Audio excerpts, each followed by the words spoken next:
Welcome to today's edition of the Rush 24/7 podcast. Well, another hearing and another dud as far as the Democrats are concerned.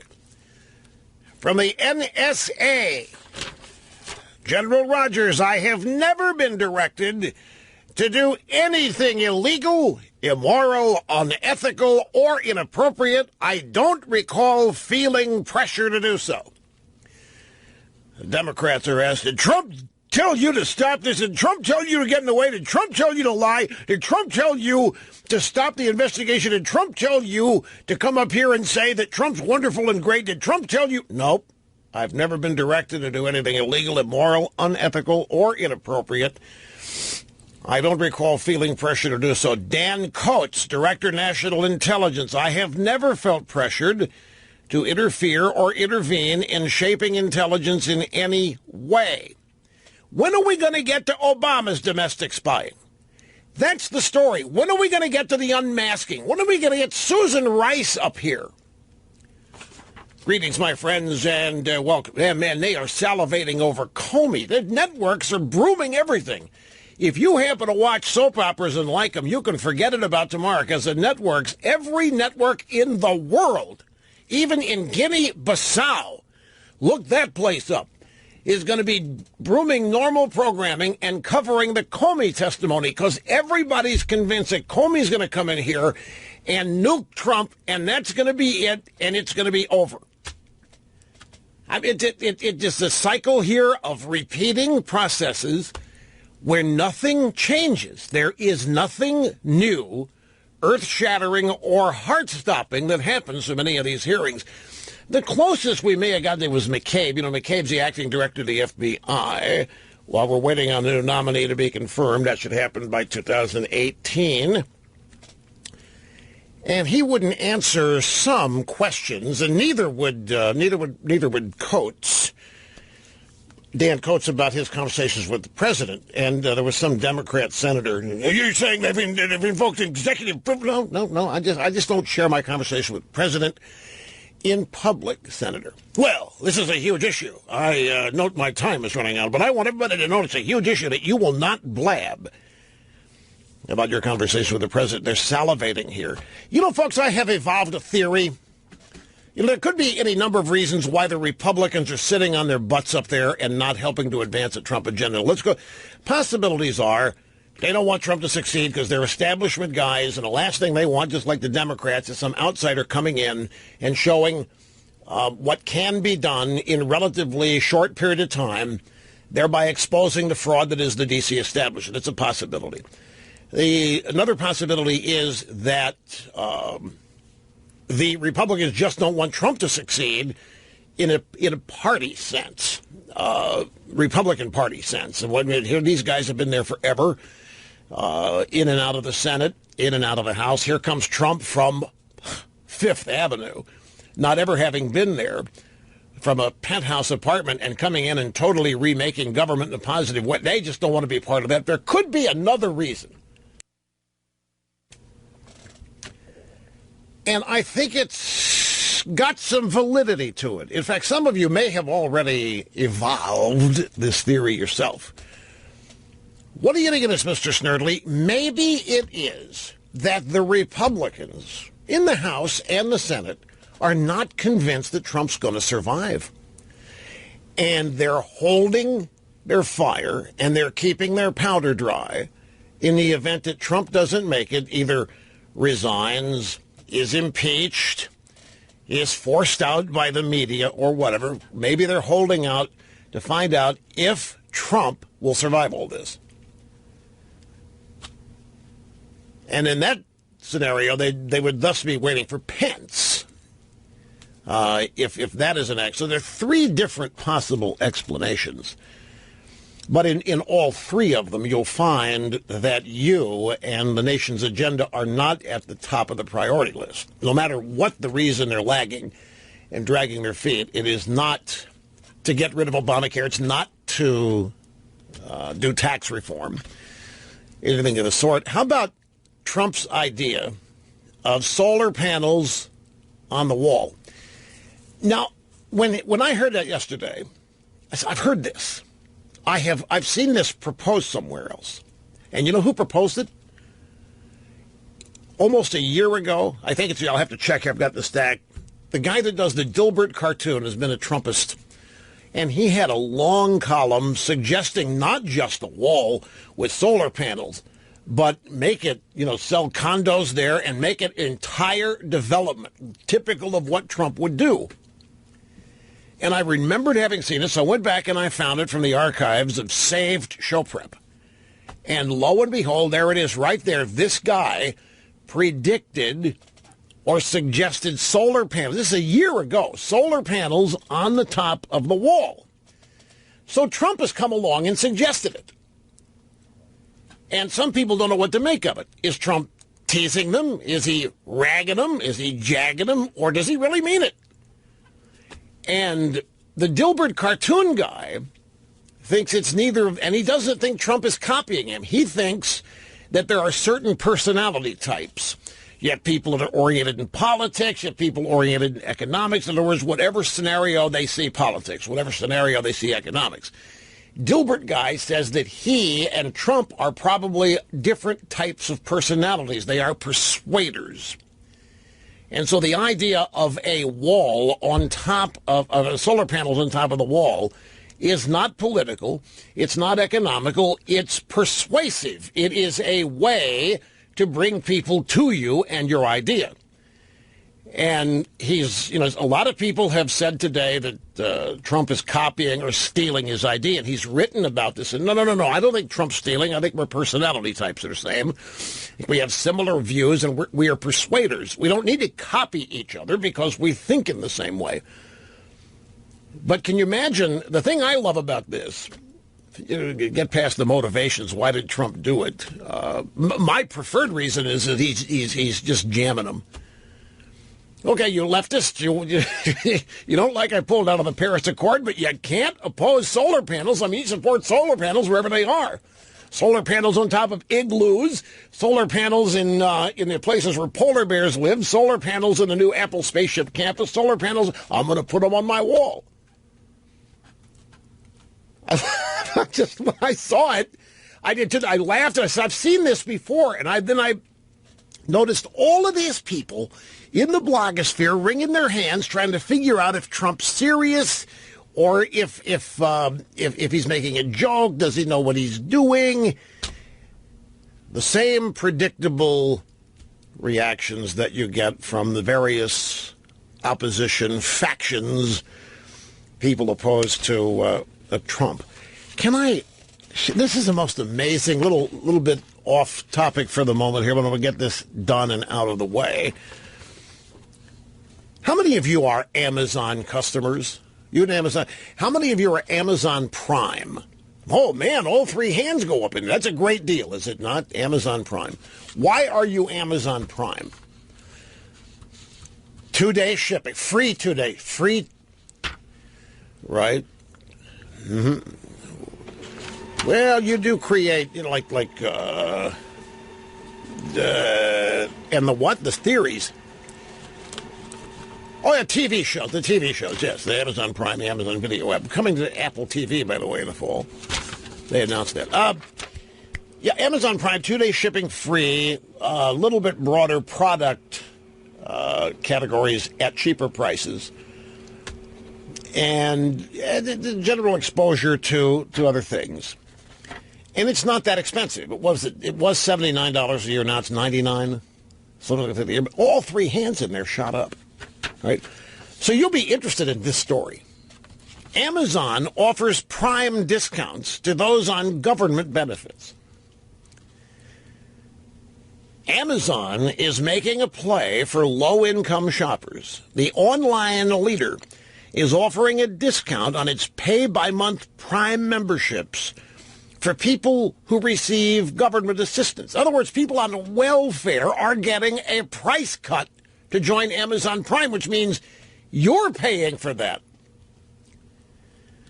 The move was announced yesterday, seen by some analysts as an attempt to go after Walmart's lower-income shoppers The world's largest retailers revamped its shipping program and improved other services to drive online sales growth as it tries to narrow the gap with Amazon. People who have a valid electronic benefits transfer card, that's a welfare recipient debit card.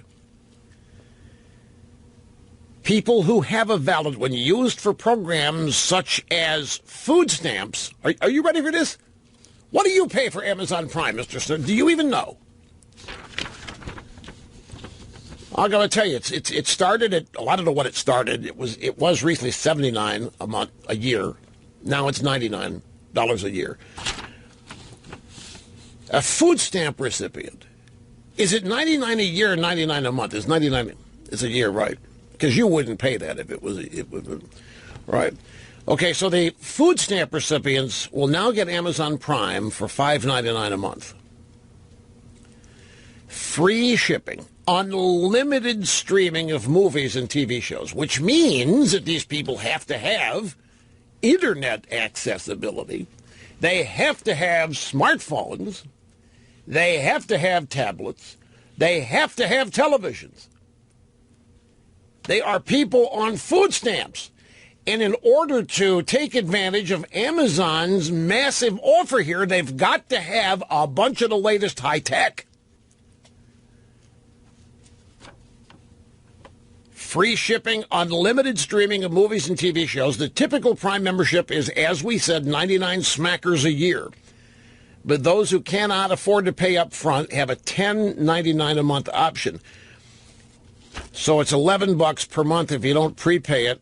The welfare recipients will get it at $6 a month. And guess who's going to make up the difference? Jeff Bezos. Or the Amazon customers who pay the full freight. Guess who's going to, you, ladies and gentlemen, are going to be making up the difference. Your Amazon Prime just got more expensive. You're never going to see the increase on your bill, but you are going to be paying for this. Do people on food stamps, I'm just asking here, do they really need to get what they buy in 2 days? Is it that? I mean, what's wrong with that question? Is that question insensitive or insulting? Well, why is it? I mean, it's one of the draws of Amazon Prime. Free 2-day shipping. If you're on food stamps, what does it matter how soon you get whatever you're ordering? $5.99. Now, are there discounts on what they buy at Amazon on top of the discounted Prime? It doesn't say here. Do people on food stamps actually need more movies to watch? I'm probably treading dangerously close to the line of insensitivity, right? I guess I missed the part where Walmart's doing this, giving discounts to people on food stamps. You know, I wouldn't know if Walmart does. Now, here's the next story. We're so screwed. We are surrounded by people that we assume are the smartest at what they do. Let's face it. We take a college economics professor, you think you're dealing with somebody who knows more than you do about it. We think that there are a lot of smart people guiding us, around us, leading us, in positions to help us, what have you. An economist, a Business Insider, an economist says 66 countries could end poverty by giving their citizens free money. An economist. And, of course, who is going to oppose this? John MacArthur, senior fellow, Brookings Institution, wrote in a recent blog post, 66 countries in the developing world could theoretically afford to end poverty tomorrow just by giving citizens direct cash transfers. This would help around 185 million people living in extreme poverty, more than a quarter of the world's current total, he wrote. I guess this guy actually never took an economics class. Giving everybody money would skew the economy in ways that Well, you'd end up with just as many poor people who can't buy products because of inflation. Man, as you start giving away money like this, you'd have to print it. We're surrounded by dopes. We're literally surrounded in places. This is a think tank, a Washington think tank. Why do you need an economics degree to come up with an idea to give everybody in poverty a certain amount of money to escape poverty? Why do you not see what would happen in the after? And by the way, are we not already well on the road to doing things like that? Don't we have empirical evidence it doesn't work in any number of examples? Raising the minimum wage is counterproductive. Mr. Sturdley, do you know the name Elizabeth Drew? Famous Washington journalist. She's of the Bob Novak era. Yeah. She's in Newsweek and all that. She was a biographer of Nixon. And she was on some show. That's from our buddies at Newsbusters. The story printout didn't tell me what show. She's blaming me here for the fact that there aren't any more moderate Republicans. And because there aren't any more moderate Republicans, Washington can't make deals anymore. It's all my fault again. You are tuned to and listening to the most listened to radio talk show in America. Hosted by me, El Rushbo, your guiding light, the epitome of morality, virtue, and decency. 800-282-2882. Okay, so Elizabeth Drew, she used to head up the Council on Foreign Relations, the dreaded CFR. So that means she was a globalist. She was a New World Order, babe. And you know what that means. We all know what that means. Anyway, she was on PMSNBC last night where we have a ban. And I'm not lifting the ban. I'm just going to tell you what she says. She was on that idiot Lawrence O'Donnell's show. Larry O'Donnell, Lawrence O'Donnell, whatever. They just re-upped with it. A wacko.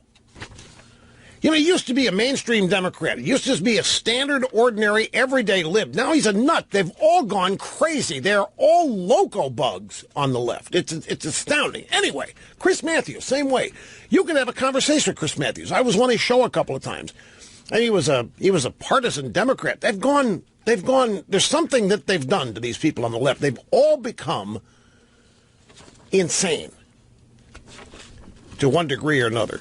Anyway, Elizabeth Drew was on with O'Donnell on PMSNBC last night. She said the Republican Party today, very, very different from the Nixon Republican Party. That was a much more just right-of-center party. The Nixon Republican, basically a centrist with a little lean to the right. And you had a lot of Republican moderates out there, like Hugh Scott from Pennsylvania. And he was a right down the middle moderate you could count on as a Democrat every day. She says, I don't know if you remember Republican moderates. They're very hard to find these days. So this party, this Republican Party, much further to the right than the Nixon Republican Party was. This party is much more concerned about what Rush Limbaugh or Breitbart or these various groups are going to do or say about them. This Republican Party has Koch brothers money. Just a very different Republican Party than back then, which makes the question of impeachment, the issue, very questionable. These people do not know what they're talking about anymore. Would that the GOP was listening to me and all these others, but they're not. And they haven't in quite a while. And by the way, that's never been the objective anyway. That's a construct of the left, that the GOP is scared to death of me and does what they do to avoid being criticized by me. That's so overblown. We know why the Republican Party is dragging its feet. It's one of three different reasons. We discussed them at the top of the program. The new one is waiting to see if Trump makes it. In other words, waiting to see if they're going to be dealing with Pence. You know, we talked about this, too, not long ago. The discovery that whenever there were fines issued by the DOJ in the Obama administration, the fine money went to left-wing special interest groups. And Eric Holder administered. It was almost like an Obama slush fund. Well, Jeff Sessions has just ended this. The DOJ will no longer make payments to left-wing special interest groups with money collected by fining various criminal activity. This is a huge, huge deal. People didn't even know what was going on.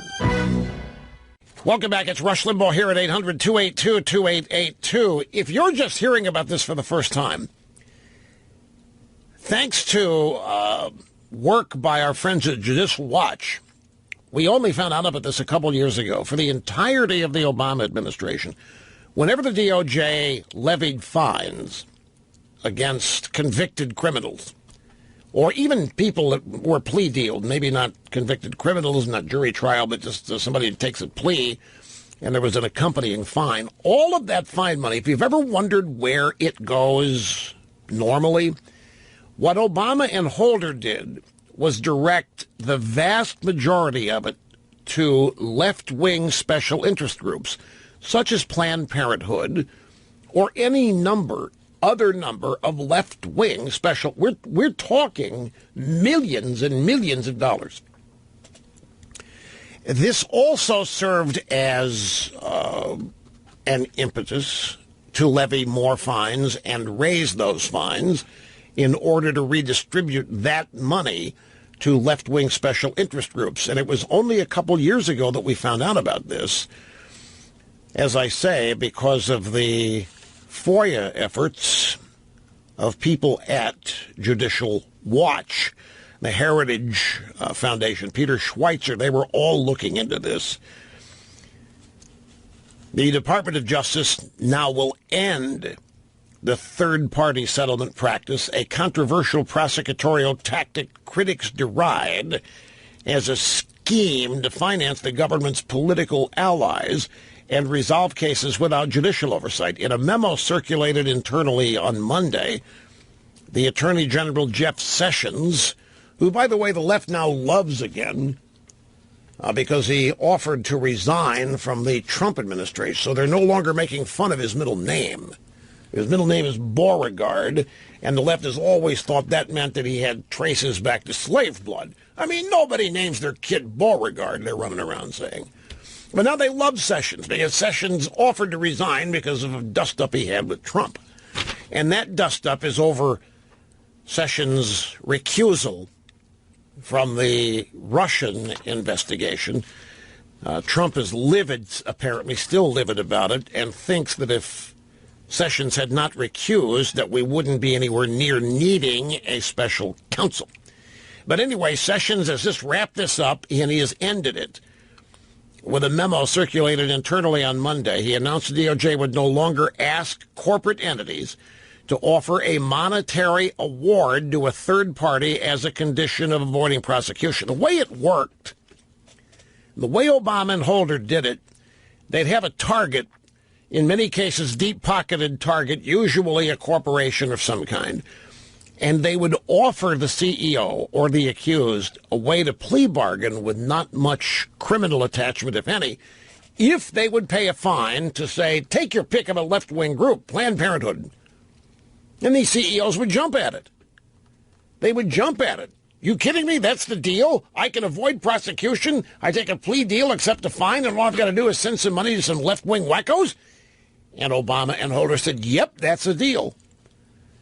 That was going on. Nobody knew about it, and nobody even knows about this now, because the only place this is I've seen reported is Fox News. The drive-bys are not reporting on this at all. But I remember telling you about it at least a month ago, so I wanted to give you the update. Okay, Comey, congressional hearings.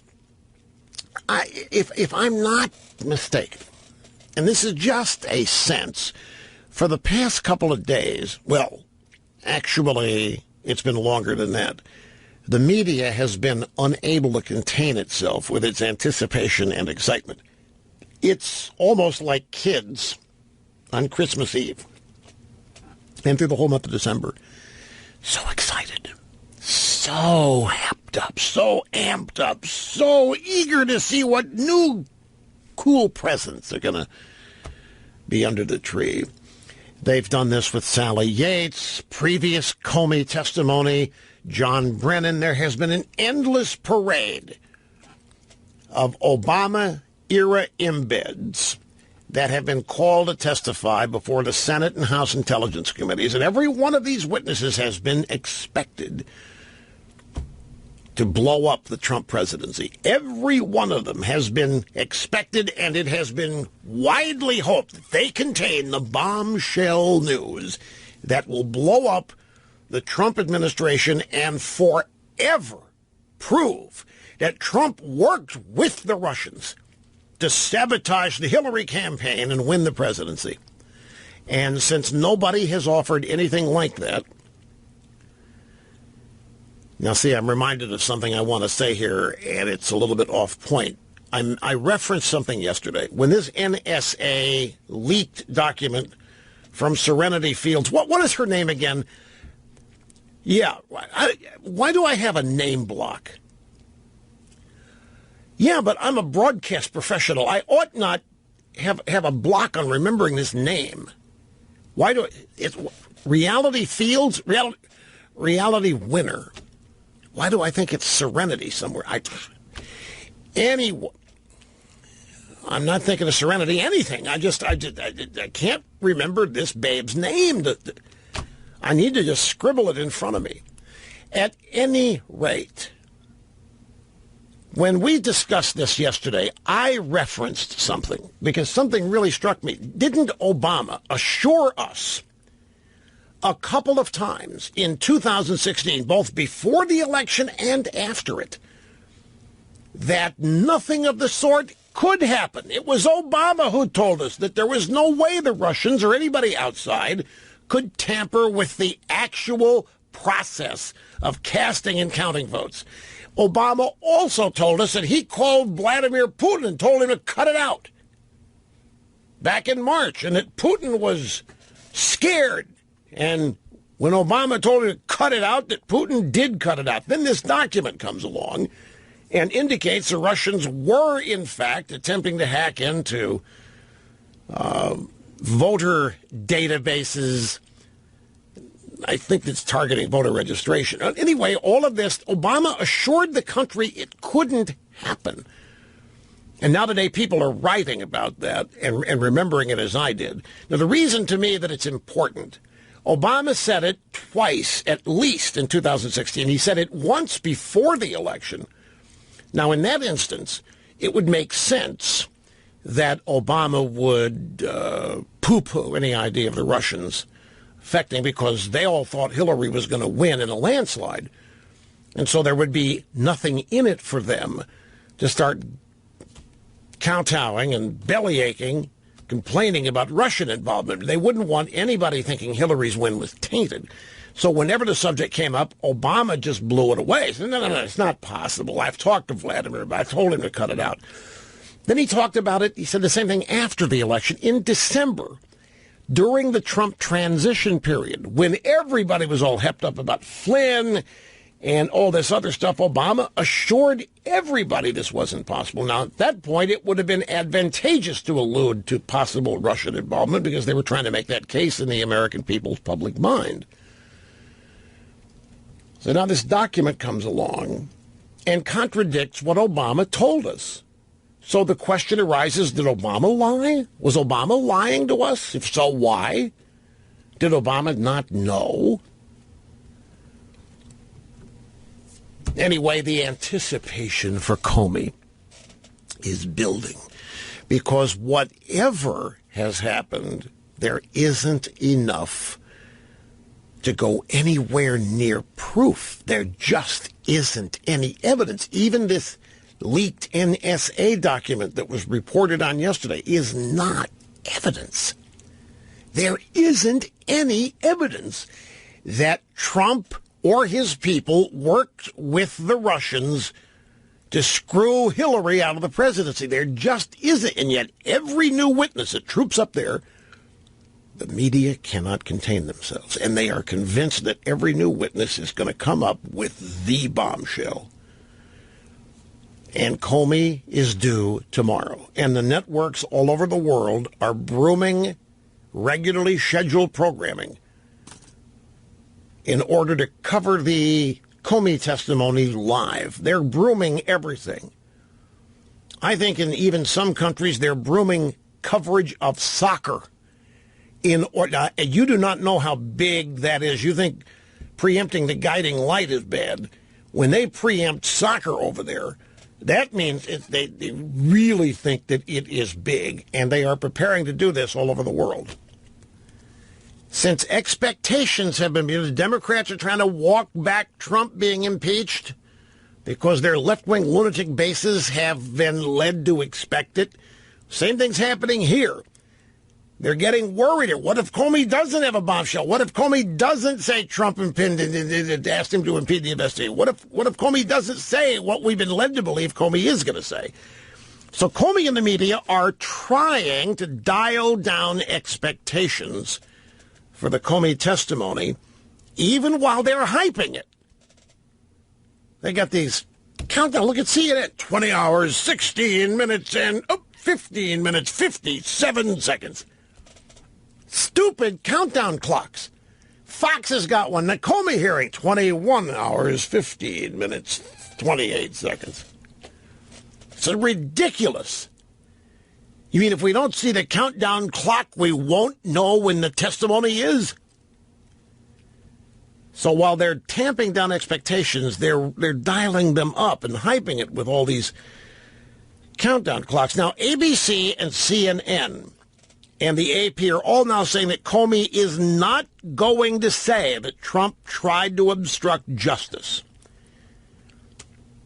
So why is he up there? I know. This is what the media wanted him to say. The media all wanted Comey to say that Trump tried to obstruct him and thus obstruct justice. But this is what I mean about trying to tamp down expectations, because they put it out there that Comey is not going to say that. Is Comey worried about anything? I mean, the media's practically promised to make him the hero of the century if he'll just nail Trump. The media has let it be known they'll look past whatever Comey does. If it crosses the line, they'll ignore it. They'll celebrate Comey as the hero of our generation if he'll just nail Trump, and yet Comey's still backing away from it via his surrogates. So I decided to go to the phones. I have sound bites here from the testimony today where these guys are refusing to answer questions. But I can play that anytime. I want to get people who want to react to some of this Amazon stuff. So I want to get them here before that becomes old news. This is Bill in Upper West Side of Manhattan. Great to have you on the program, sir. Hello. Hi, Rush. It's a delight to talk to you. I feel like your only subversive listener, for miles. But anyway, when I read about that Amazon Prime thing this morning and the things you said, it really frosted me. My first thought was this is, Jeff Bezos' idea of social engineering and his bit for redistributing income like any good progressive would. I don't know that it will bring more business in, but if it does, it amounts to, I think, about a 40 or 45% discount to people on food stamps.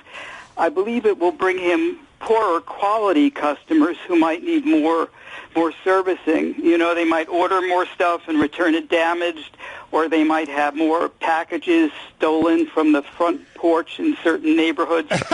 Whoa. I'm very curious. About that. But the other thing I wanted to say about it was that I know that one of your sponsors is about identity theft, and because these food stamp recipients are, they have to give their food stamp card number to Amazon. I'm thinking maybe this is going to promote more identity theft or more benefits fraud because those numbers are confidential numbers. And then the final big thought rush that I had was that I know that there is public accommodation civil rights law, yes, and you can't discriminate against certain classes of customers, like based on race, for instance. He couldn't charge whites and blacks separate prices. And here it seems to me that most of us are being discriminated against by income. So for all of these issues, that's my whole point with this. That was my first train of thought here. Yeah, and I think it's just a terrible thing. And I think this needs to be looked at under a microscope. Let me ask you, does Cadillac cut the price of an Escalade by $20,000 for a food stamp recipient? Right, exactly. Of course they wouldn't. And I hope this gets looked at under a microscope, because who knows? Maybe Jeff Bezos is going to write off part of this as his tax deduction to the poor. I have no idea. Look, you have raised some fascinating points here. First place, you are assuming that after they get their Amazon Prime discount that they're going to be buying things left and right. With what? I'm sorry. I take it. You know, food stamp recipients, there are many of them that don't need food stamps that are on the program. I'm sorry. I was under the impression, the false impression that food stamp recipients are in poverty. They're not. Bezos, you will remember that for the longest time, it was one of the most fascinating things. Amazon never showed a profit. In fact, Amazon worked hard not to show a profit, but the stock price remained solid and on an upward tack. And everybody's trying to figure out, the Wall Street analysts, and what they're doing here. Because at the same time, a wildly profitable company like Apple was making record amounts of money every month, in some cases less than what the analyst said. So Apple was portrayed to be in huge, huge trouble by the financial media, where Walmart, showing nothing but losses, was touted as one of the greatest things on earth. Which leads me to Bezos buys the Washington Post. I think a lot of this is the PR value. Look at what we're doing here. We are talking about how Jeff Bezos cares about the poor. And for some people, that's all you need. Bezos is on his way to becoming the wealthiest American, and by now giving away his product at much reduced prices to food stamp recipients, he's building a moat around his life where the pitchforks and the barbarians will avoid him because they'll think he's on their side. There's a whole lot of things going on with this, but the assumption that he's going to be doing a lot of business from food stamp recipients, something doesn't compute there. There's also this. Bezos is selling a discounted version of Amazon Prime to people that can't use it, so it's not going to cost him any money. Meanwhile, look at all of us talking about Amazon Prime to people who've never heard of it. There's all kinds of stuff going on here.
Here's something I bet surprises you. Something that will surprise you. Donald Trump's popularity rating right now is higher than Bill Clinton's was at the same time in Clinton's first term. Real Clear Politics average has Trump at 39.8% approval. 538 has him as 39. Clinton was at 37% approval at the same time in Clinton's first term. Just an interesting little sidelight bit of fact. Also on this slush fund business, you know, it's amazing how time gets away from you. It was only on March 3rd that we learned about the Obama holder slush fund. Time sometimes accrues in confusing periods. I could have sworn we learned about this over a year ago. It was just in March that we learned that the Obama administration was making plea deals with various entities and offering them favorable treatment from the DOJ if they would accept fines that they would then pay to left-wing special interest groups. In other words, the Obama administration was letting them off easy in exchange for money that they would send as fine penalties to groups like Planned Parenthood and any other number of left-wing groups. Anyway, that was exposed by Judicial Watch. It was just back in March that we learned about this, not last year. And Jeff Sessions has ended it. Okay, to the audio sound bites we go. It's kind of comical. We had some intelligence people once again testifying before the Senate Intelligence Committee today. And they thought, along with the media, that one of these guys was going to drop a bomb that was going to end up exploding and blowing up the Trump administration. The drive-bys and the Democrats are convinced that somebody somewhere in the administration and the executive branch knows what a scumbag Trump is and has the goods on him, has the goods on his collusion with Russia. And they think if they just keep calling witnesses and bring these people up again and again, that at some point one of them is going to crack and spill the beans. And every time this is met with eager anticipation, almost uncontainable anticipation, and it always blows up in their face, and it did today. We are going to start with Mike Rogers, who is he's a NSA director. He's an admiral. You know, I once had a chance to meet Michael Hayden when he was the CIA director. It was at a Steelers game in Pittsburgh, and we had that commonality. We had that thing in common. We're Steelers fans. And we're in the same luxury suite. And so, like I asked Rumsfeld once when I had a chance, I asked him, as director of the CIA, do you know everything going on? Oh, no, he said, it's not possible. I said, don't misunderstand. I don't mean do you know what everybody in the building's talking about. Do you know every operation? Are you aware of every objective the agency is attempting to accomplish on a daily basis, a weekly, monthly, yearly basis? What? He says, no, it's not possible. I said, so what does the director do? You know, I've never been a CEO, and I've often wondered what CEOs actually do. Now, you may think it's a stupid thing. I mean, they're the chief executive officer, but I've never been an executive other than of my own little enterprise here, and I know how hands-on I am. So I just, there are things like Tim Cook at Apple. Does Cook know everything they're working on? I've always assumed so. I've always assumed the CEO knows everything. So and Rumsfeld told me the same thing. I said, is there somebody in the Pentagon that knows what's going on in there every day? No, it's not possible. Too much going on, too many people, too much is delegated. There are too many admirals, vice admirals, generals, vice generals. There's all kinds of... And Hayden told me the CIA has operatives that are freelance, that special forces, military operatives are assigned various parts of the world and are free to act according to their training and according to their intuition if it's necessary. And sometimes There's things off the books that nobody can know about that are happening. I said, so what does the director do? Well, the director provides the ongoing executive leadership and becomes the point man for the American people in Congress when it's time for CIA activities to be addressed and discussed, a lot of budgeting and so forth. Now, I'm not naive. I didn't expect the CIA director or the Secretary of Defense to know everything going on, but do not the chips all fall on the director? If something goes wrong, doesn't the director pay the price, even though it may be things he doesn't know? I said, are there things that are going on that you haven't personally authorized? Of course there are. A Rush was an organization of, tens of thousands of people. Not all of them are expert at taking orders. We've got freelancers. We've got people with their own minds, their own initiative. There's all kinds of stuff going on. It would be impossible to know.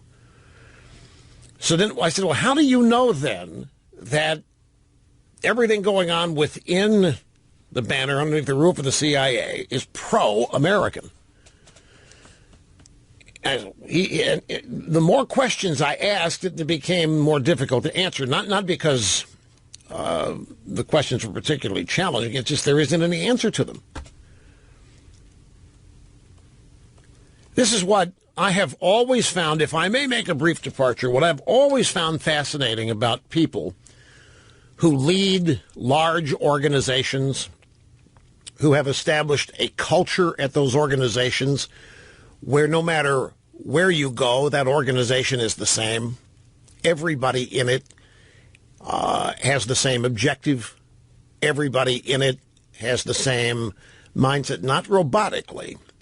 It just hires a stunning number of people who are all oriented toward the same objectives. And creating a culture like that in a very large organization, to me, would be phenomenally difficult. Coupled with the obvious necessity to delegate so much, because no one person can be effective running every aspect of every organization. And the NSA, the reason I got onto this, the NSA, how in the world would any one person, like Mike Rogers is the director of the NSA, but he's plucked from somewhere else. A president gets elected and decides it's time to staff various agencies of the executive branch with people to run it, so he gets recommendations. Hey, Mike Rogers would be a good guy to run NSA. But what does he do when he gets there? The NSA's got people that have been there for their adult lives. They're career-oriented. There's nothing a director can come in and overnight change the direction of the place. It's too massive. It's too big. There's no way. Like, what was Snowden, for example, did anybody there know what he was doing? He actually didn't work for the CIA. He worked for a consultant, a contractor, Booz Allen. And the same thing with this reality winner babe. She worked for a consultant. She didn't work for, I got the name right, I know, I don't know why. She worked for a consultant, some outfit in Augusta, Georgia. She was not a staffer per se of the NSA. When you stop and contemplate running one of these massive enterprises,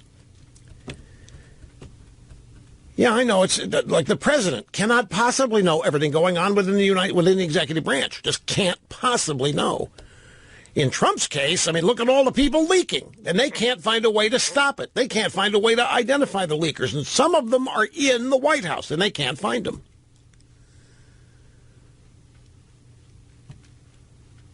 So this is just it's a personal curiosity that I have about CEOs and people who direct or manage or are the chief executive of a massively large enterprise.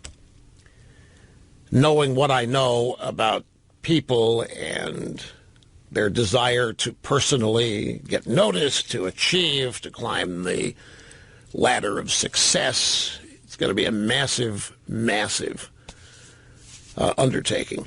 So these guys show up today to testify over these investigations. And the same question exist, do they know everything? Can they possibly know everything going on in their building, so to speak? Now, Mike Rogers' building is the NSA, the National Security Agency. Have you even thought about getting hired there? And what you would do and how you are monitored?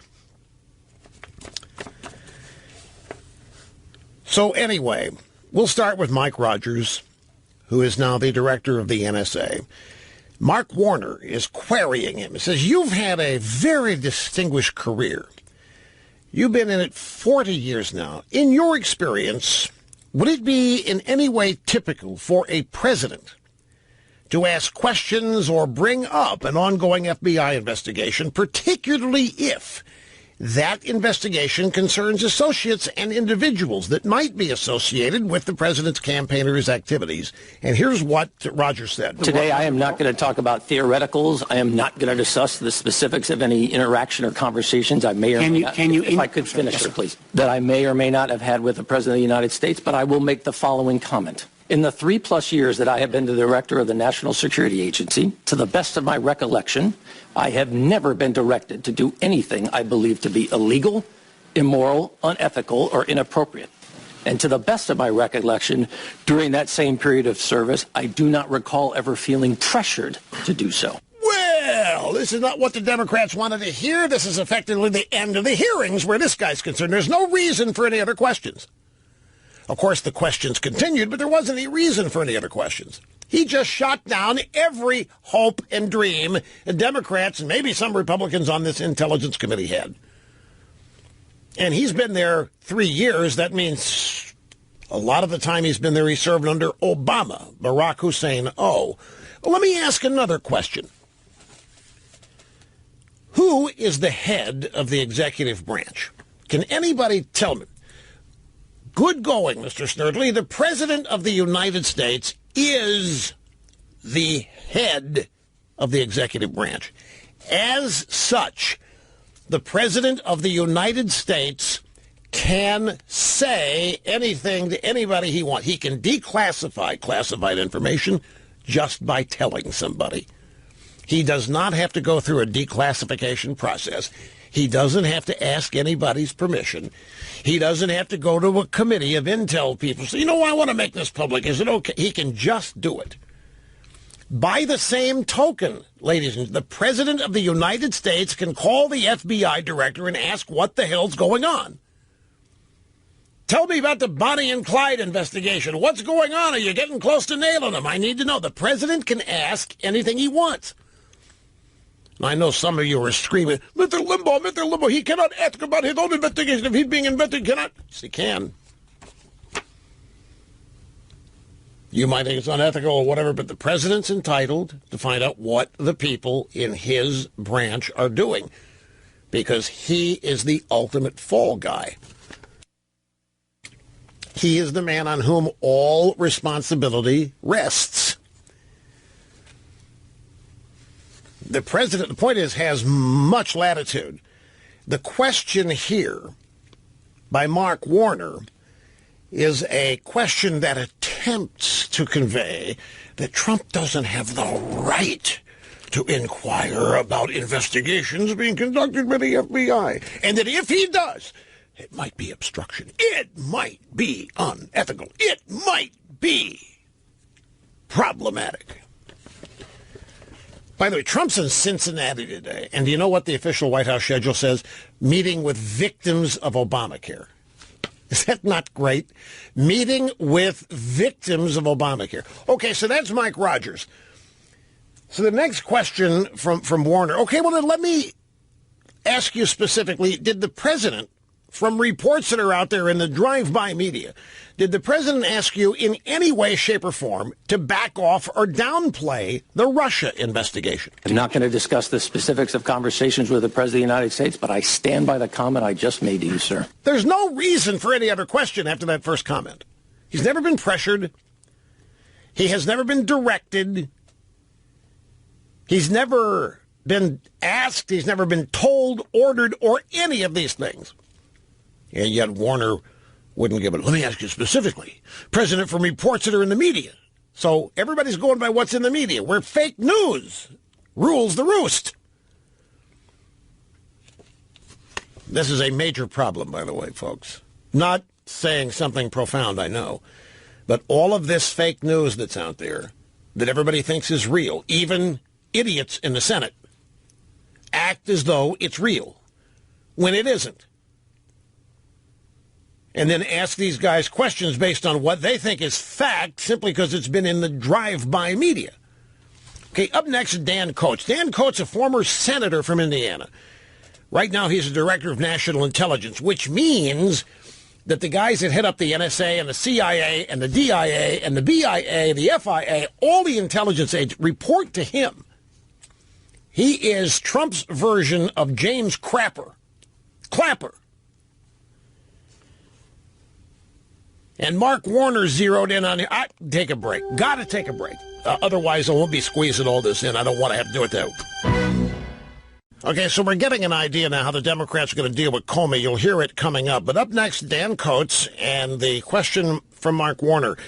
Okay, we're going to hear from Director Comey tomorrow. This pattern where the president seems to want to interfere, downplay, or halt the ongoing investigation, not only that the Justice Department's taking on, but this committee is taking on. And I hope that we move forward on this, that you realize the importance the American public deserves to get answers to these questions. Notice his question. We will hear from Director Comey tomorrow. This pattern where the president seems to want to interfere. Nobody has said that he has. Nobody has said that he has interfered. And so Warner says, well, this effort by the president, this pattern where he seems to want to interfere. Here's what Coates said to that. When I was asked yesterday to respond to a piece that I was told was going to be written and printed in the Washington Post this morning, my response to that was, in my time of service, which is in interacting with the President of the United States or anybody in his administration, I have never been pressured. I have never felt pressure to intervene or interfere in any way with shaping intelligence in a political way or in relationship to an ongoing investigation. All right, so here's Warner now asking Coates, and Coates has said the same thing that Mike Rogers said. There's no effort. I've never been pressured. I've never been asked. I've never been directed. And now the senators are getting mad. They're getting really upset why these guys won't answer the questions. Here's Angus King, who is an independent from Maine. Why are you not answering these questions? Is there an invocation by the President of the United States of executive privilege? Is there or not? Not that I'm aware of. Then why are you not answering our questions? Because I feel questions? it is inappropriate, Senator. What you feel isn't relevant, Admiral. What you feel isn't the answer. The answer is, why are you not answering the questions? Is it an invocation of executive privilege? If there is, then let's know about it. If there isn't, answer the questions. I stand by the comments I've made. I'm not interested in repeating myself, sir. What else is there to answer? He said there isn't any effort that has been made, any innuendo, no direct order, no request, no pressure to interfere in anything that the NSA is doing. Why won't you answer the questions? It's not about your feelings. Why won't you answer the questions? And then the same guy, Angus King, then goes after Coates. Okay, Coates, I'll ask you. What's the basis for your refusal answering these questions today? The basis is what I've previously explained. I do not believe it is appropriate for me to. What's the basis? I'm not satisfied with I do not believe it is appropriate or I do not feel I should answer. I want to understand a legal basis. You swore that oath to tell us the truth, the whole truth, and nothing but the truth, and today you are refusing to do so. What is the legal basis for your refusal to testify to this committee? I'm not sure I have a legal basis, but I'm more than willing to sit before this committee during its investigative process in a closed session and answer your question. Well, I do have to work through the legal counsel at the White House. Well, they've both answered whatever has been asked of them. I think, when Comey disappoints tomorrow, this is going to be the same line of, why aren't you talking? Why won't you answer the questions? Get ready for that. Something like it. Okay, so let me tell you what's going on here. This is a show trial. Coates and Rogers are answering the questions they have been asked. What's not happening is they are not providing the answers that the Democrat senators want. And so the Democrat senators are accusing them of avoidance. Democrat senators are accusing them of refusing to answer after they've answered thoroughly. What else is there to say? If you're Admiral Rogers and you've said, I've never been pressured in the 3 years I've been at the NSA, nobody has asked me, nobody's pressured me, nobody has sent word to a third party, there has been no effort whatsoever to interfere in whatever it is I am doing or investigating. What else is there to ask after that? But since the answer was not, President Trump routinely called me and tried to intimidate me and told me that I would not be in good standing if I continue this. That's what they want to hear, but that didn't happen. These guys are not saying it. And so they're ignoring those answers because they aren't the answers they wanted. This is a show trial. Where were these Democrats and their hectoring of Comey when he refused to answer questions time and again? Same thing. Comey constantly refused to answer even the most basic, innocuous questions the last time he was up there. In fact, the last time Comey was up there was one of the strangest appearances before a committee I've ever seen. It was as close to a rehearsed performance as I have ever seen. This attempt to sound happy and eager to be there and projecting, oh, gee, Senator, what a great question, and I would love to answer that, but as I've looked at this, I just don't think I can. He stonewalled. He didn't have any of the answers. They were long faces. They were saddened. They were disappointed because they thought Comey was going to drop the bombshell. But he constantly refused to answer even the most basic, innocuous questions. And the Democrats at the time, along with the media, they had no problems with that. They cheered Comey on. Well, get this. You may not know this. Just 3 days ago, James Comey refused to answer any of the questions submitted to him by both Democrats and Republican senators in written form before his hearing scheduled for tomorrow. And there wasn't any outrage from the senators or the media when Comey refused. He was asked 7 very straightforward questions about who he had discussed things with and his memos. He refused to answer a single one of them. We still have no real evidence that there are any Comey memos, for example. And so ABC News has been reporting that Comey is not going to say that Trump impeded the investigation. Now, I don't doubt that Comey is going to say things that will imply that Trump made him nervous, that he didn't feel comfortable being alone in the same room with Trump. I can see how that would go. You know, you've seen the story already that Comey has reportedly said to somebody who was, don't leave me in the room alone with him. Well, who knows what that's about, but I can tell you how it's going to be conveyed. Comey was so afraid that Trump was going to pressure him. Comey was so afraid he was going to be challenged. Comey did not want to enter that room. He did not want to undergo the intense pressure of the president to compromise it. But even though nobody knows that's what was going to happen, it's all made up. These people have built up expectations for Trump being impeached. They have built up expectations that there is voluminous evidence that Trump conspired with the Russians, and there isn't any. It's fascinating, actually. There's not a morsel, there's not a shred of evidence anywhere that any of these things that have been alleged happened. It doesn't matter. They're not going to let this go. They're not going to let this go to the midterms of 2018. This is their campaign issue.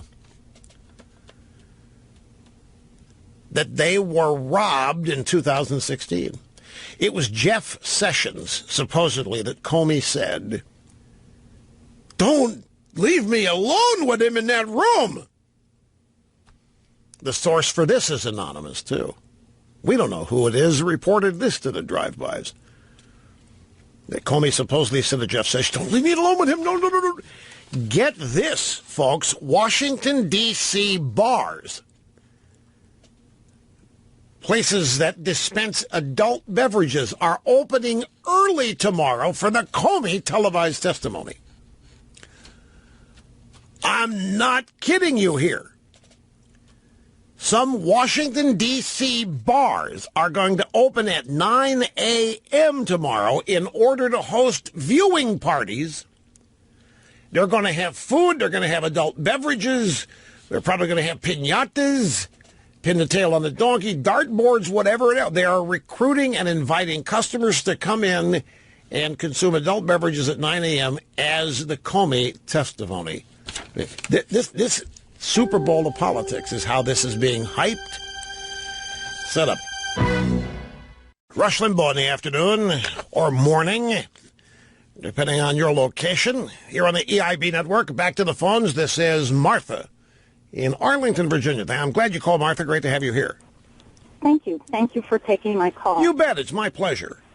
I was getting in the car and started listening to you just as you were reading Elizabeth Drew's piece, or part of it, and her comments on Republicans used to be so much more moderate in the Nixon era. Yeah.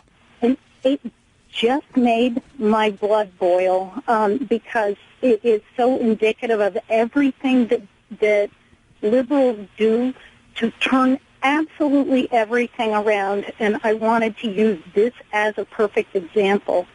It is such a false argument because the baseline of our culture has been hijacked so far to the left that now even a Nixon moderate looks like Attila the Hun.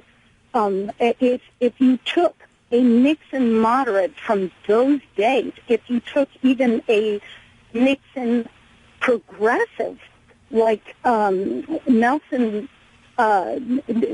Nelson Rockefeller and held him up to a liberal today, they would say, oh, my gosh, they are so uneducated and they're knuckle-dragging troglodytes. Yeah, I know the point you're trying to make here, and it's intriguing.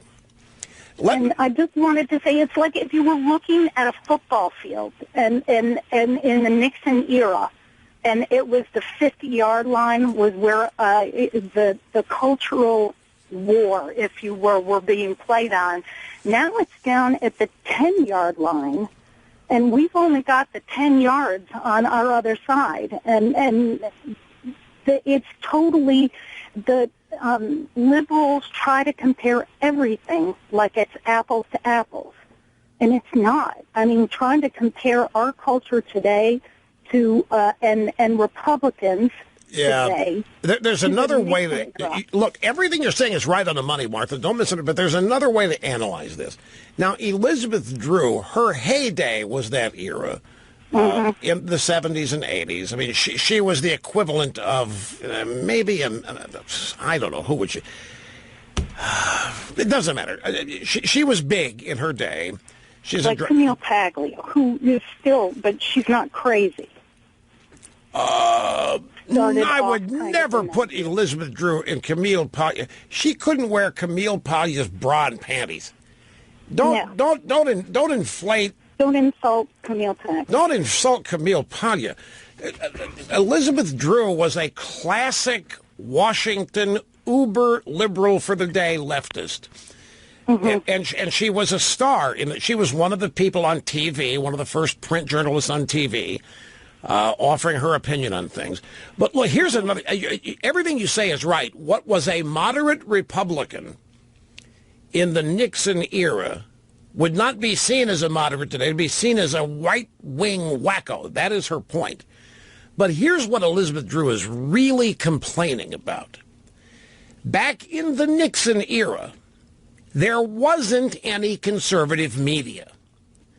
So those moderate Republicans were dutifully silent. They were not combative. They were not outspoken. They were part of the Washington establishment, and they had a clear understanding of who ran the town. That was the Democrats. What Elizabeth Drew is upset about is that that arrangement has been blown to smithereens. In her view, that's when things were civilized. That's when there was a unity of narrative. That's when there was one set of facts every day, and they were Walter Cronkites. And to a lesser extent, Huntley and Brinkley's. And to an even lesser extent, Howard K. Smith's. But basically, Walter Cronkite decided what was the news in America every day. And there was a monopoly on it. The Republicans dutifully accepted that, were not combative about it, because Reagan had not yet come along nationally as governor of California at the time, raising hell out there. But still, in Washington, it was clean, it was sophisticated. The Washington Post set the societal norms for the capital city. The New York Times did for Manhattan. And that would mean the Upper West Side was dominant. But those days are gone now because there is no unity of narrative. There is no unitarian set of facts that everybody goes by. So she's an old bag now. She just resents the fact that things are not the way they used to be. What she really doesn't, and Martha, you really hit on something. When you talk about our cultural baseline and how it shifts, what she doesn't realize is that it is her party and her side of the aisle that is literally destroying the cultural foundation of this country. It's not us. We are those trying to maintain it. You know, in the sense of law and order, in the sense of a commonly understood morality, a commonly agreed to right and wrong. The left will not even agree with that. The left's reaction is you don't have the right to determine right and wrong. Who are you to say? Therefore, there is no definitive morality. There is nothing but moral equivalence. And so the guardrails on our society that keep us all on the straight and narrow have vanished. And the further someone drifts to the left off of this highway, the better it is. The left is single-handedly and purposely, and this was one of the objectives of the Obama administration. The Obama presidency was to transform the United States, not just politically, not just away from the Constitution, but culturally and morally as well. To throw everything upside down on the basis that all of the people who were on the wrong side of right and wrong were victims of a white patriarchy unfairly defining right and wrong. And so it was time for an uprising and a revolution. And the people who were, the malcontents and the miscreants and so forth, they wanted their day where they didn't want to be called odd, weird, illegal, wrong, law. And so society broadened to accommodate deviant behavior and have it claimed to be now normal and just and triumphant. And in the process, the cultural foundations that have helped to define this country in terms of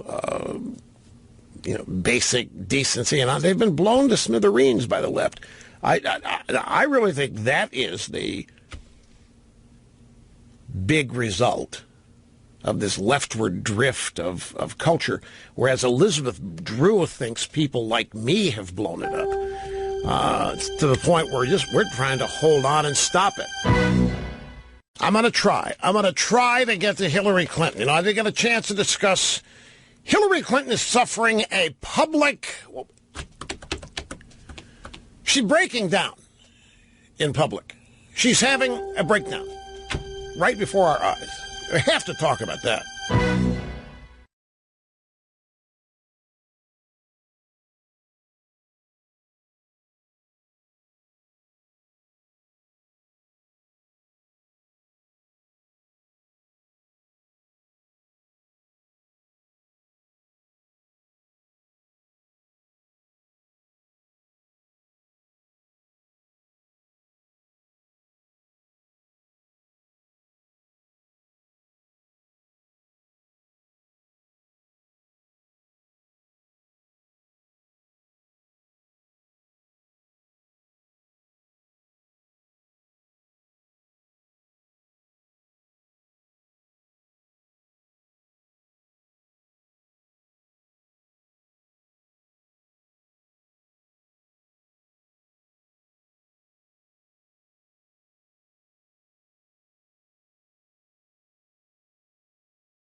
I want to try to squeeze a lot of stuff in this hour. I'm going to try to stop having this big stack of stuff accrue here that I don't get to.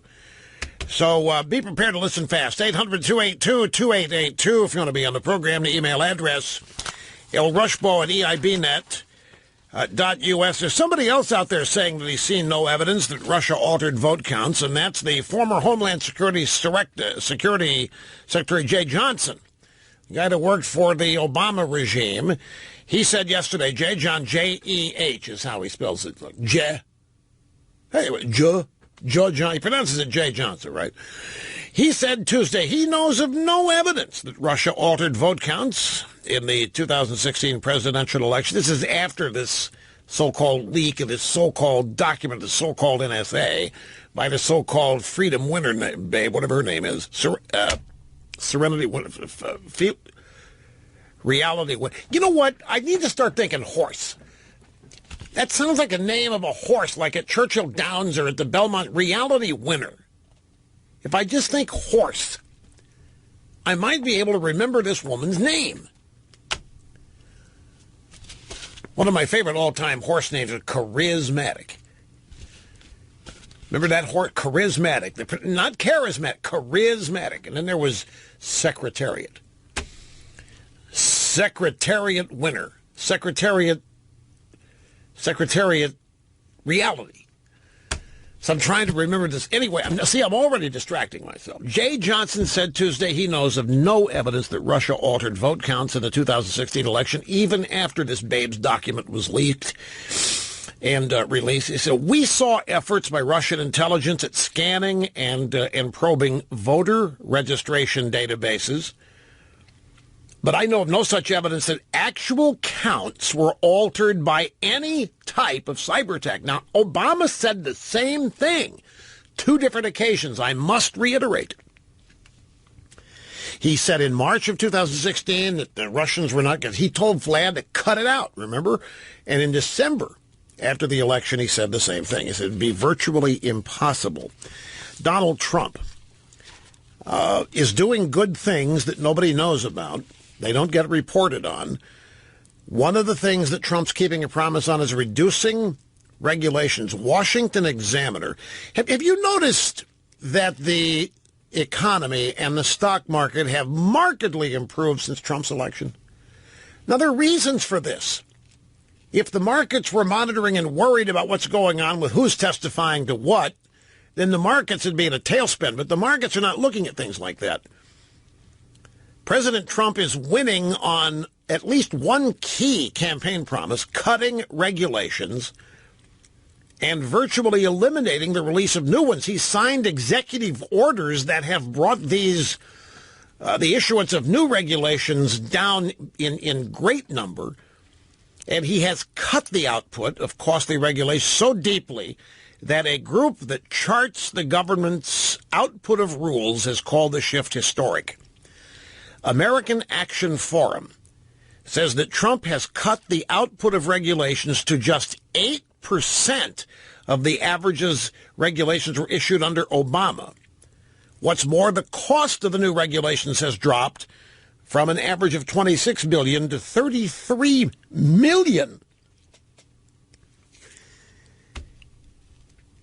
This is an area that Trump has followed through on. He made a big deal during the campaign of regulations, and they are hideous things. They come from hidden bureaus within bureaucracies that are issued by nameless, faceless people that have the force of law, but they have not come through the legal process. They've not started out in Congress. They're not appropriations.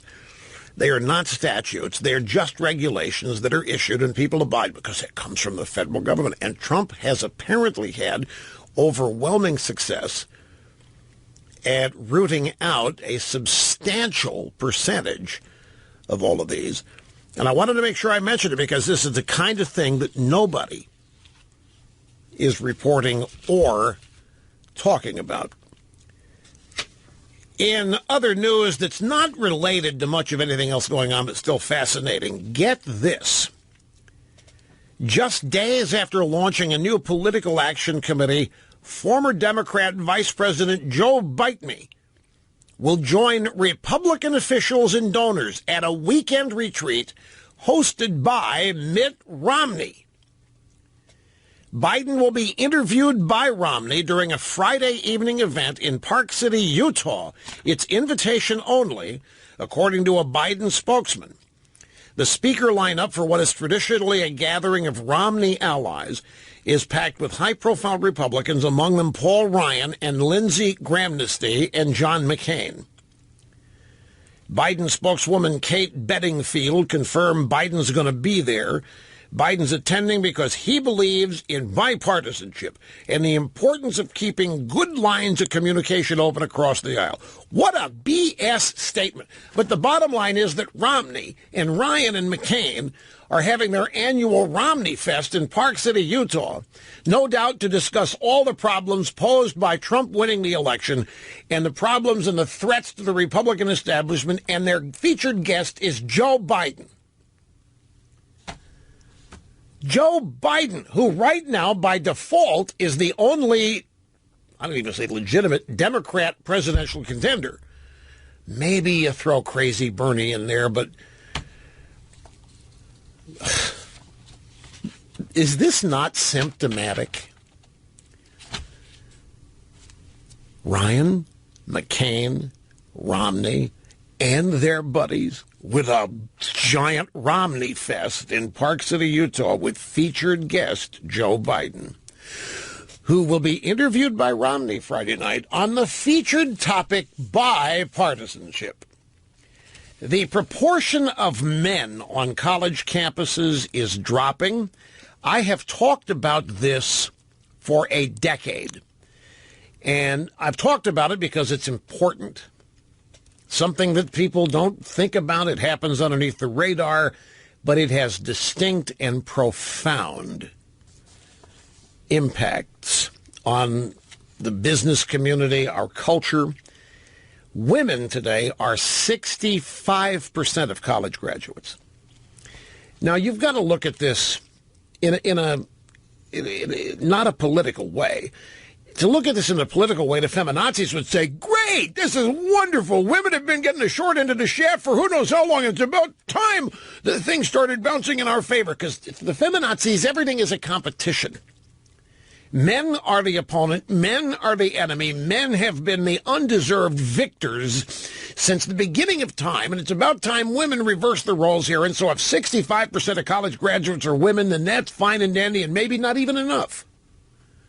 Because it's all about getting even within this field of competition. But it's not just that these 65% of graduates are women. It's what happens to them while they are at these pillars of learning. They're turned into Hillary Clintons. Hillary Clinton is falling apart before our very eyes. And it's important to note this, because Hillary Clinton has been presented to us as the smartest woman in the world, the toughest woman in the world, the woman who could have been president if she had not hitched her wagon to that loser Clinton, a woman who could have written her ticket and named her price, a woman who was the smartest and most accomplished. This was her brand. This was her image. It was bought. It was paid for. It was fed. It was built up. And now what's happening to her? She is delirious. She cannot live in reality. She cannot accept what's happening. She has been rejected. This is the most cheated on woman in America, including by her own party. If there's anybody the Democrats, and I'm serious about this, if there's anybody the Democrats owe, it is that woman. Without her biting the bullet and a bunch of other things, the Bill Clinton administration would have not survived, and the Democrat Party would have been taken down the tank with him. Hillary Clinton single-handedly saved her husband's administration. I don't care if she did it for selfish reasons. I don't care if she did it for calculating reasons that would say that I have to do this to become president myself. She still did it. She ate the excrement sandwich that being married to that guy was. From the time he was governor of Arkansas, all the affairs, all the women, all the allegations, and she was the loyal trooper, blaming the right-wing conspiracy, destroying the women accusers, maintaining his administration and the Democrat Party.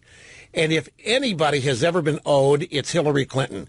And 2008 was supposed to be the big payoff, and they threw her under the bus for a young, untested, unproven African-American guy with an exotic name.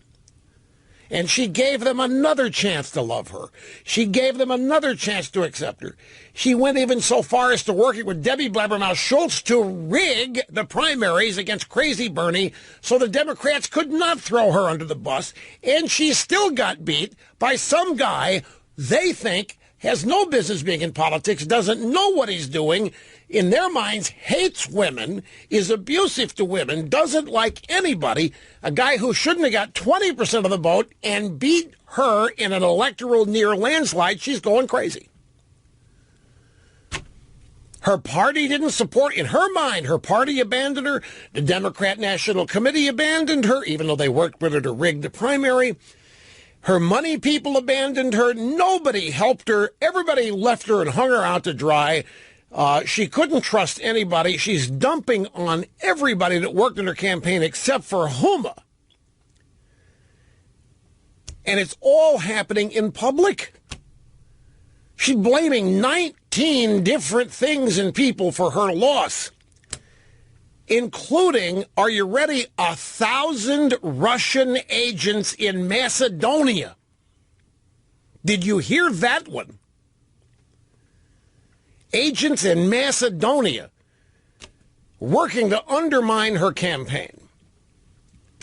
She blamed the Democrat National Committee. She blamed expectations. She blamed her polling units. She blamed the media. And in some of these cases, she's right. She's out there saying, I had too many expectations that were built up around my victory. She's complaining about all of the people who just assumed that she was going to win in a landslide. But she was one of them. You know, she wants to distance herself from these people, but she was involved in every one of them. Look, she's the one that practically fell on her face on a bus, leaving Ground Zero on July 4th or whenever it was. She's the one who couldn't stop coughing doing public speeches and blaming it on whatever else. She is the one wearing glasses here that supposedly prevent seizures. She's the one that couldn't name one reason why she wanted to be elected, what she was going to do. For a woman who is supposed the smartest woman, she couldn't even articulate liberalism. And that's one of the easiest things in the world to do. And she couldn't even figure out a way to do that and sell it. When you stop and think, if you put yourself in her shoes, no, let's not. When you imagine yourself in her position, psychologically, folks, she was supposed to be president twice, and actually maybe 3 times. She was supposed to be co-president with her husband. And as such, they gave her health care in 1993. Smartest woman in the world was going to make sure we got national health care, and she was going to get the credit for it, not her lughead cheating husband. And she blew that. In her mind, you don't know how much she actually accepts and how much she lies to herself. But regardless what she's telling herself, the end result is loss, loss, loss, humiliating defeat, unbelievable, and it's got to be hard psychologically when you measure that against what she expected, what everybody promised her, what she assumed. You know, in her private moments, in 2 different campaigns, she's actually imagining being in the Oval Office with herself behind that desk. And let me tell you something else about Hillary Clinton. And you can see it. You can listen to her speak. She is a true feminist from the modern era. She has a grudge about being a woman. She's got a chip on her shoulder about it. As the ardent feminazis of the modern era, which I trace the beginnings 1969, 1970, she is a product of all of these women's studies courses where she was raised and she was educated and she was sensitized to the idea that life as a woman was the pinnacle of unfairness, the pinnacle of discrimination, the pinnacle of being insulted as a human being. And she still carries all that around. And she still feels a need to prove herself as smarter and better than any other guy. And the evidence is she's not even smarter or better than Donald Trump, who they all collectively despise. I defy any of you to actually put yourself in her situation and not be psychologically ripped to shreds. Now you think, but Rush, she's in the world. You got to know you can't win everything. It's rough and tumble. People say things. She's run war rooms. Yeah. But I'm telling you, she's had a lifetime of hype as the best, as the smart, as the most entitled. She's living in this fantasy world. Now she goes out and does these personal appearances, and she's got, it's not fancy, she's got a cult.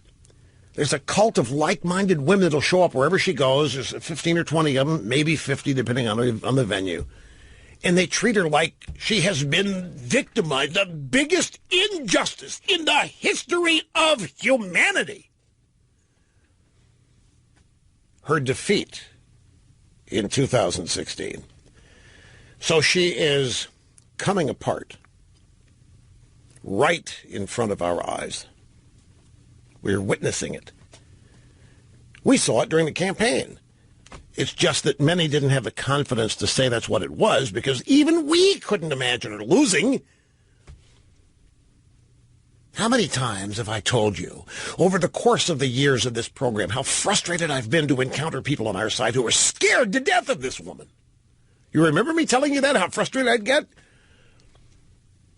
They would greet me, there's a 75% chance Hillary Clinton's going to be president. So what? It's over. Hillary Clinton. There were people on our side that were mortally afraid of this woman for whatever number of reasons. But they could not imagine that the Clinton machine would lose. Neither could she. Well, Comey's opening statement tomorrow has been released. I have it here, my formerly nicotine-stained... Well, I've got the PDF. I've got excerpts. In many cases, they're recycling news. Comey admits that he told Trump he wasn't the target. I mean, they're all excited over there at CNN. Their tongues are on the ground over there. They're talking about this. But there's nothing new in it. Comey says, I know, yeah, you're not a target. Comey's going to say that Trump said, look, you need to lift the clout on this thing. I didn't do anything. I didn't go to Russia. I didn't hire Russian hookers, and none of this stuff happened. And we got to get this out of the way. It's getting in the way of my agenda and so forth. And Comey said, yeah, but we've got to make sure the investigation is thorough so nobody questions it. So he said he understood that.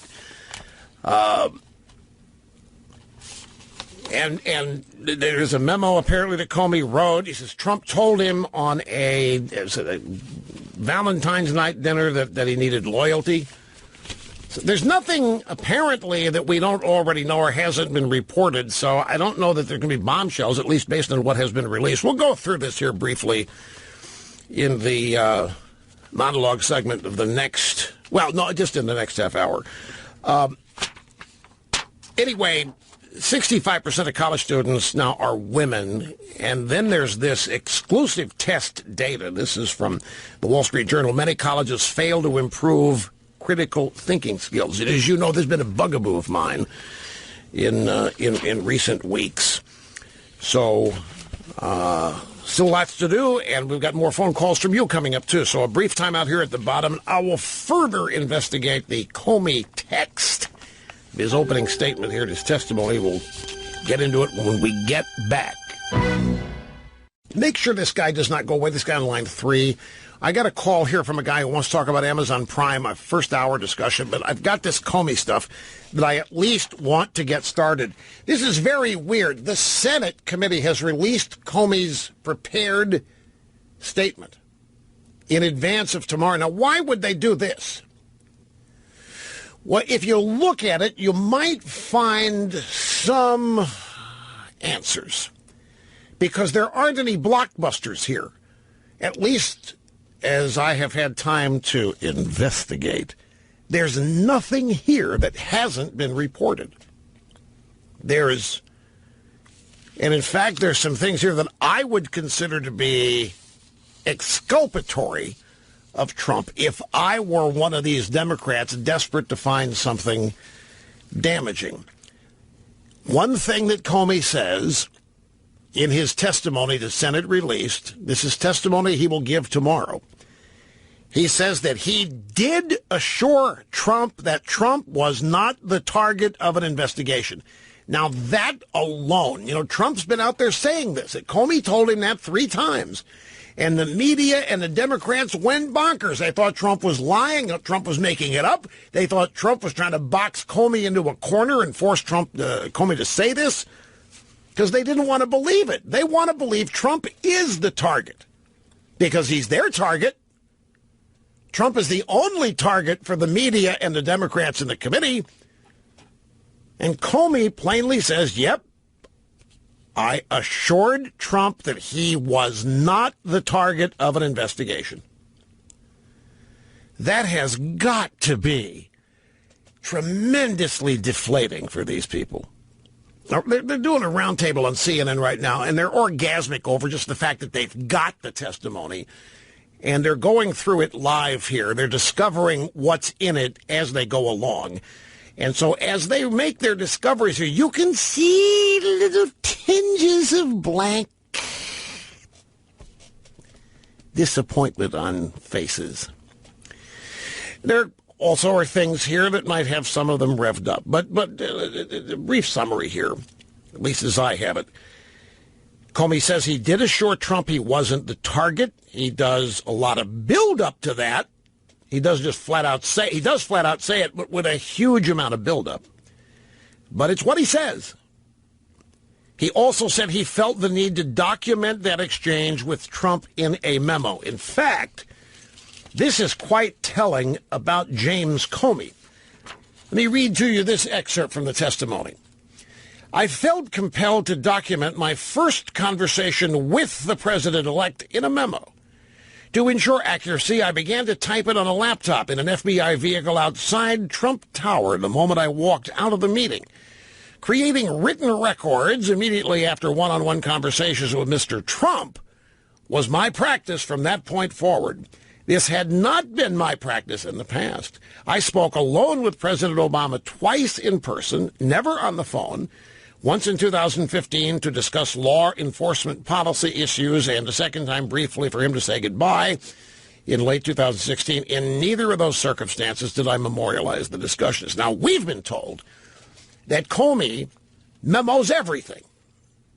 We've been told that Comey, as a practice as a human being, memorializes every meeting he has in a memo. Remember, we said, I'd love to see some of those memos of Obama. Remember I'm saying that? Well, Comey says, I only started doing this with the president-elect. I never memoed myself with other presidents. What do you want to infer from that? I can tell you how it's going to be inferred. This guy's such a wacko, Comey. He knew he was a liar. He knew that Trump would get up one day and say one thing and the next day the next. So Comey had to make sure it was memorialized to keep Trump from getting away with lying. That's how they'll portray this. Comey says that Trump invited him to the Valentine's Day dinner and that Trump said he needed loyalty. We knew that. That's not new. Comey says he didn't say anything or even change his expression when Trump said he wanted loyalty. What a great drama queen. Comey saying he was able to maintain his stone face. Comey says that Trump did not bring up Flynn during the Valentine's Day dinner, but at a meeting on February 14th. Here's what he says about that meeting. The president then returned to the topic of Mike Flynn, saying he's a good guy. He's been through a lot. He repeated that Flynn hadn't done anything wrong on his calls with the Russians, but had misled the vice president. He then said, I hope you can see your way clear to letting this go, to letting Flynn go. He's a good guy.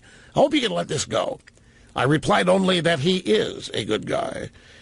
And then Comey, in parentheses, says, in fact, I had a positive experience dealing with Mike Flynn when he was a colleague as director of the Defense Intelligence Agency at the beginning of my term at the FBI.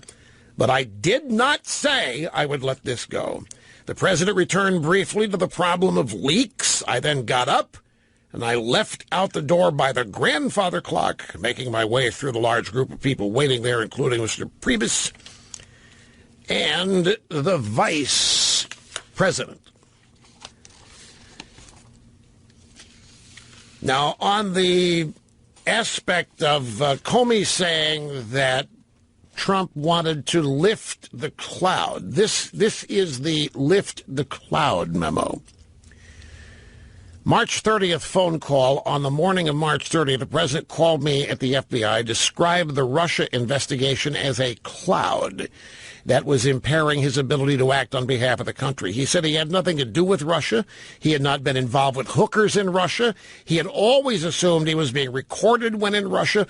Now, that reference to hookers, that is that phony fake dossier that was written by a Brit that was put, this is the thing that BuzzFeed released, that the media's had all last summer. There was never a shred of evidence for any of it. And they got so frustrated the media released it. BuzzFeed did. This was the one. The memo talking about the golden showers. This is the memo where it was alleged that Trump had stayed in the same hotel suite that Michelle and Barack Obama had used in Moscow, that Trump hired a bunch of hookers to come over and urinate on the bed that the Obamas had used. And that was called a golden shower. This is in that memo that we have since learned that Comey and others took seriously and actually used as a basis for the investigation. Brennan said that. He kept using the word basis. This memo is very upsetting and it formed the basis of an investigation. It was totally made up. So Trump, no doubt's exacerbated. You would be. You got this lying, phony document out there claiming that you hired prostitutes to urinate on a bed. He's the head of the executive branch. He can say to Comey whatever he wants to say. He says, I had nothing to do with Russia. I was not involved with hookers in Russia. I had always assumed that I was being recorded in Russia. The president asked what we could do to lift the cloud.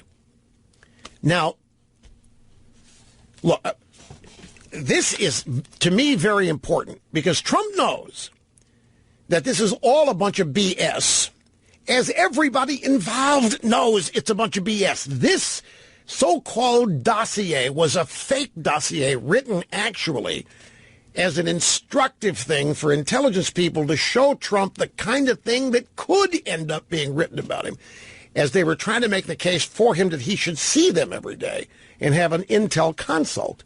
Back when he had said, I don't need to do that every day. I'm a fast learner.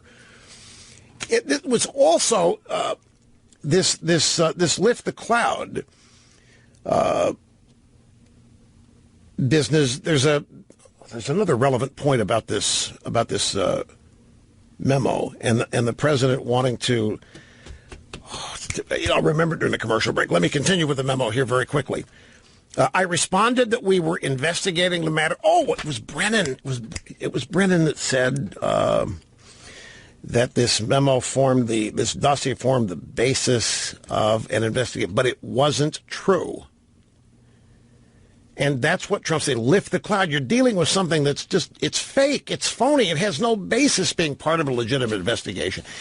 Anyway, Comey writes that he responded they were investigating the matter as quickly as they could, that there would be a great benefit if we didn't find anything to our having done the work well. He agreed, but then re-emphasized the problems this was causing him. Then the president asked why there had been a congressional hearing about Russia the previous week, at which I had, as the DOJ directed, confirmed the investigation into possible coordination between Russia and the Trump campaign. I explained the demands from the leadership of both parties in Congress for more information, and that Senator Grassley had even held up the confirmation of the Deputy Attorney General until we briefed him in detail on the investigation. Anyway, I got to take a break. I'm a little long here, folks, but we'll get back here as soon as we can, so hang on. Well, CNN is saying the Comey testimony is the equivalent of the Nixon tapes. They think they've got Trump dead to rights now. They are just, on CNN, they are salivating. They got a White House ethics czar in there claiming this is it. Trump's lost the American people. The American people do not think this is political. They think Trump broke the law, and they think Comey's a very reasonable guy, and it's over for Trump. And CNN cannot contain themselves. They're so excited. One thing that I remembered I was going to say, Trump asks Comey says, Trump asked him, could you get it out there that I'm not the target? And Comey said, well, I'll see what we can do. This is like, you remember the episode where McCabe, the number 2 at the FBI behind Comey, is talking to Priebus, the chief of staff, and he says, look, Reince, we know this stuff in the media about all these, we know it's not true. We know it's not, don't worry about it. And Priebus says, well, what good does that do? Why don't you guys report this? And he says, well, we can't say this to the media. So Trump's point is, I'm not a target of the investigation, and you won't tell anybody this. Now, CNN thinks they've got Trump obstructing. They've got. This is the equivalent of the 18-minute missing gap tapes from Nixon. That's what they think they've got here. They cannot contain themselves. They're so excited. So the best I've been able to tell in a limited time is that CNN thinks they've got Trump now. They think this gets Trump. Comey would never lie, and we have to accept what he says. And it's clear that Trump is trying to obstruct justice, and they think Trump's base will abandon him on this. They haven't the slightest idea. Funny to watch. See you tomorrow, folks.